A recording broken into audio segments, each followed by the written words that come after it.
Well, the biggest story for today, Virat Kohli has said that he is going to step down as Team India's T20 captain after the T20 World Cup 2021. What is the reason behind this? I will be telling you in today's episode of News Tracker. Uske baad, we're going to be taking a look at that clarification that has come from Sri Lankan cricket after there were reports that Sri Lankan players were deliberately underperforming. We're also going to be taking a look at other news today, which involves the fact that maybe England players will be boycotting the Ashes for a particular reason. और सबसे अंत में हम देखने वाले हैं that why did Mohammed Aamer lash out at PCB officials? All of this news today in today's edition of the News Tracker. Hello everybody, I hope you're doing well and keeping safe. My name is Nivedna Prabhu, but before I begin today's video to tell you all this exciting news in the world of cricket, if you haven't liked, shared and subscribed to Cricket Trackers yet, I don't know what you're waiting for, so go ahead and hit that button quickly, and without wasting any more time, let's begin today's video.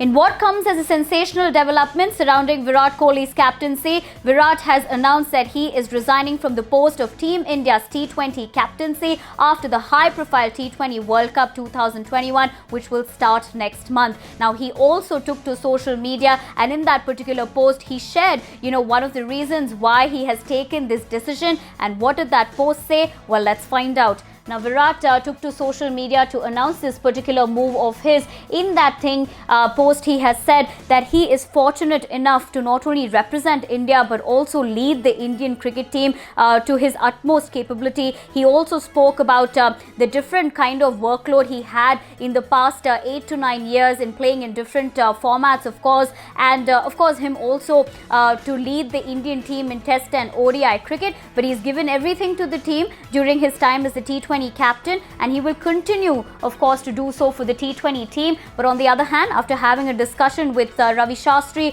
as well as the president of BCCI Saurav Ganguly and the secretary of BCCI Jay Shah, he has taken this decision to resign from captaincy after the T20 World Cup. Now, this of course has come after so much of speculation about Team India going into split captaincy, which was happening the other day, and BCCI treasurer Arun Dhumal also came forward and said, nothing like that has taken place. But looks like Virat has put an end to all those speculations and made this announcement. And now, of course, Team India will be, after all, looking at split captaincy after the T20 World Cup. How disappointed are you with Virat Kohli's move, or do you think it was high time for India to be making this move? Let me know in the comment section below. Now, Sri Lanka Cricket has denied allegations of certain media reports that were doing the rounds. Now, these reports were suggestive that a few Sri Lankan players who played in the T20I series against South Africa were deliberately underperforming. Now, in that particular statement, they have cleared the air about this. What did that statement read? Well, let me tell you.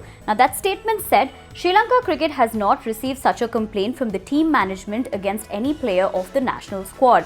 Now, Sri Lanka Cricket wishes to request from the respective news organizations to follow ethical journalism practices, as such reporting will also mentally affect the players.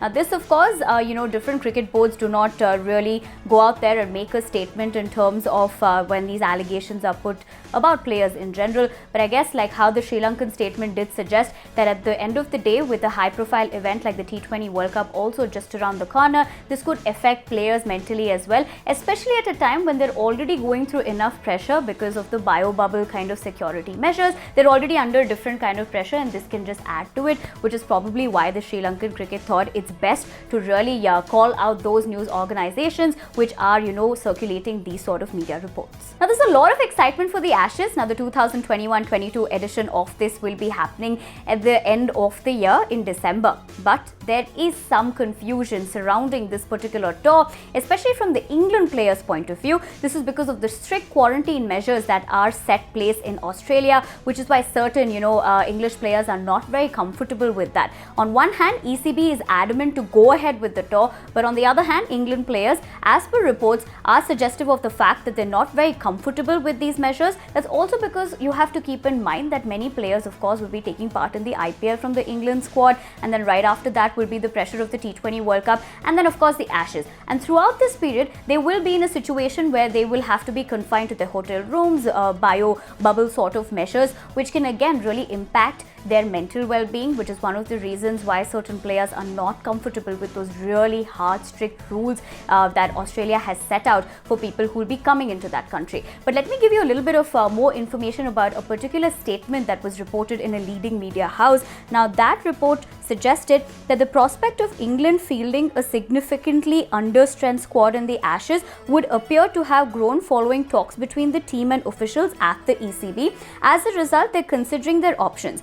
One of those options is understood to be the entire team, including coaching and support staff, taking a collective decision to boycott the tour. Now that of course we'll have to wait and watch what ECB is really deciding on this after having that conversation like the statement said with Cricket Australia.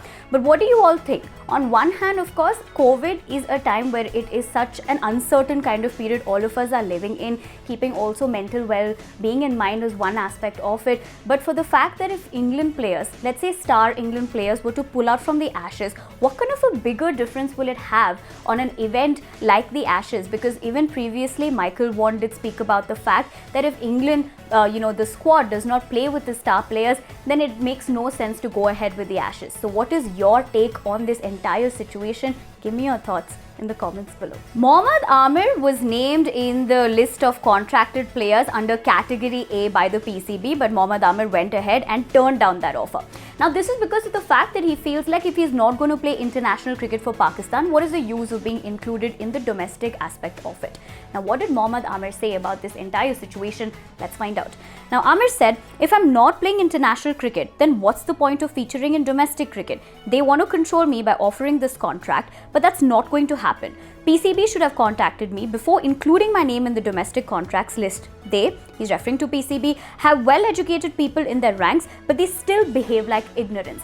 Now, of course, this is Aamer reacting to the situation, but how do you all look at it? Do you think it was a good move that PCB did offer him that contract? Or do you think, like Aamer says, at the end of the day, this contract is to control him, or the way he looks at things? What do you all think about this? Let me know in the comments below. Well, with that, it's a wrap on this edition of the News Tracker. If you liked the video, give it a big thumbs up. Follow all our social media channels, including our Telegram channel, because wahan pe you'll find some amazing match-winning combos as well as fantasy tips for your fantasy teams. And with the Indian T20 League just a few days away, this is the right destination for you to find all that amazing kind of content in the world of cricket that you are looking for. My name is Nivedna Prabhu. I'll be seeing you very soon, but for that, do not forget to hit that subscribe button. And until I see you next time, like I always say, take care of yourselves and stay safe.